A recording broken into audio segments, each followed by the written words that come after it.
Both bathrooms are going to have a white subway tile, but the subway is much bigger. I believe it's 10 by 24, but anyway, it's a longer one.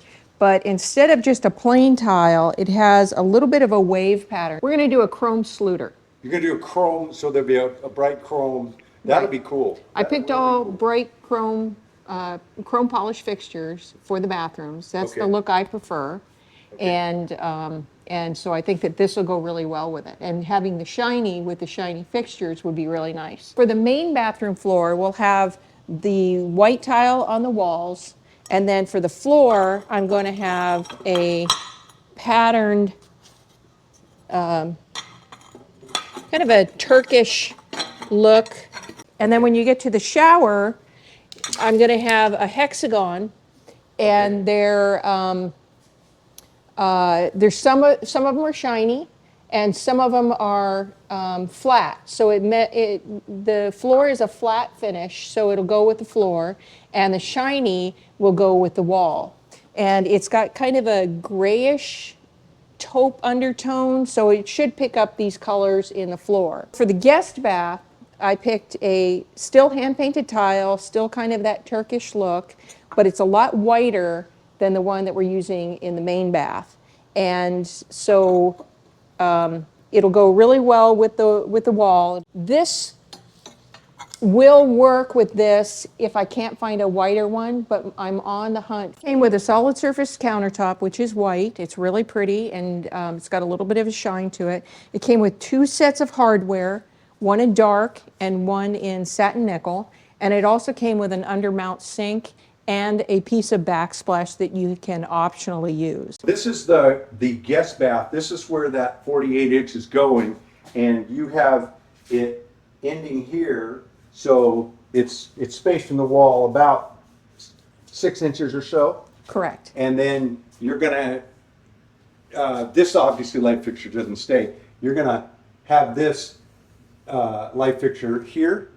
I think there depends on the one that I finalize. I've looked at a couple, one that starts here and goes over this way. So then I would center the center of it on the sink. Oh, so the sink is offset. The sink is over here.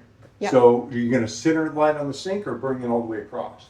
I guess that depends. It depends on what over the sink? Yeah, I'm going to do kind of a rectangular mirror with rounded edges. So you're not going to do a mirror across the whole thing?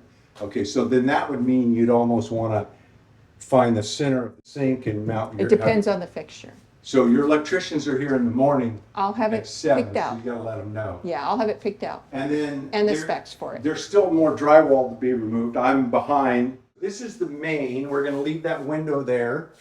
And then we have cabinets that we'll do a video on assembling these. These are cabinets to go. We bought cabinets to go because they were so fast to get comparative to other cabinets. And because this was an emergency, we didn't have time to order. Yep. We got them, they're knocked down, everything I have to put together. So I'll do a video on that. We'll see if we like them. We may use them for other things. So we have basically an 18-inch drawer base and a 30-inch sink base.